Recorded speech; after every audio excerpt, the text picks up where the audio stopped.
Hi everybody, welcome back to Tunes 91. Today I'm going to be discussing Labo Santal 33, released in 2011. His blue eye perceives all things conjoined.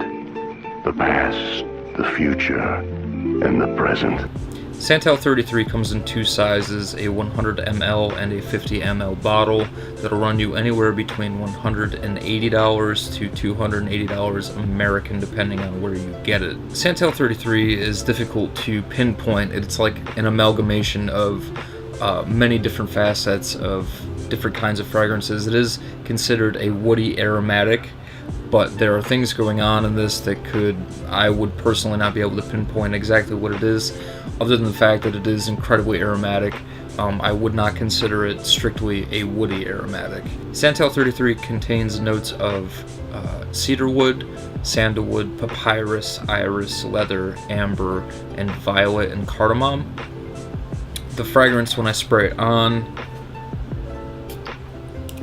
is incredibly potent. It's like a fresh, minty, musty old library with a pair of old leather boots hanging out with all the books. It is so interesting and captivating within the first spray.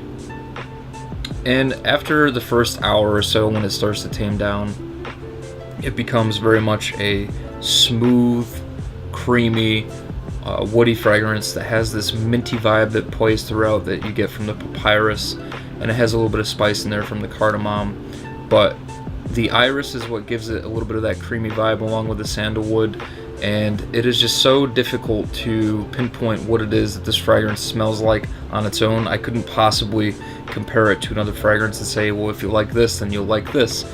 This is very much its own entity, and a very, very interesting combination of notes, in my opinion. For me, this fragrance is completely unisex, I would say, but it does have a vibe that would be given off that it's like a man in the Old West that was running the local library.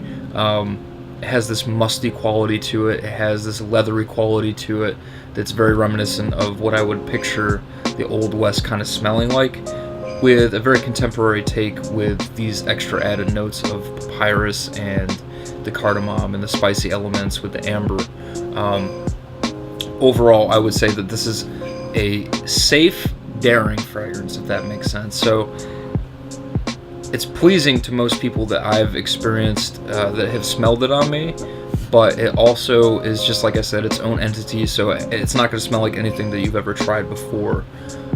That being said, I think that anyone that is between, for me personally, I think it's perfect for the ages of 20 to 30, a businessman, businesswoman, and I think that with this one, lighter on the trigger is better. One or two sprays and you're going to fill up the room if you're not careful, if you go over that. And it lasts at least 13 to 15 hours for me personally. Now, when you get in the dry down, it does start to gain kind of like a chocolatey vibe. I really do enjoy that about this fragrance. I don't know if it's just my skin, because I haven't seen anybody on Fragrantica really mention this chocolatey vibe before, but on my skin it does start to obtain this kind of like cocoa chocolatey quality that I really do enjoy about the fragrance. Now for me, I think that this is my favorite Le Labo creation, and it is one of my favorite fragrances ever made, and I find it to be a very interesting, I guess I would call it formal take on a luxury man's fragrance, and it will forever be in my collection. It is one of my all-time favorite ones to dress up with, and I think that you should all check it out, as well as Le Labo in general. They have a very interesting company.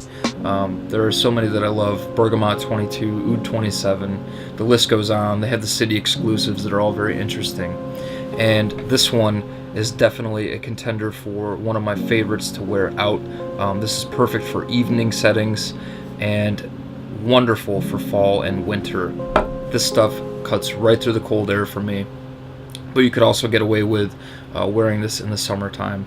So it is a very, it's like a Swiss Army knife. Best friends. I mean, in regards to when you can wear it in the time of season and time of day or night. Overall, I would give this a solid 10 out of 10. This is one of the first times you're ever going to see me say 10 out of 10, but the performance is insane on this stuff. The smell is unique, and it's not going to, I feel like it's not going to deter people. So overall, I think that the price point, when I first started picking up Le Labos about 5 years ago, it was much cheaper. It was like $145 for a 50 ml bottle. So their prices have skyrocketed a bit.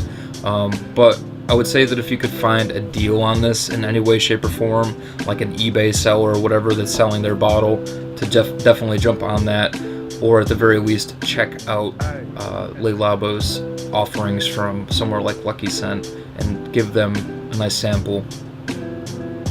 I hope you all enjoyed, and I will talk to you all later.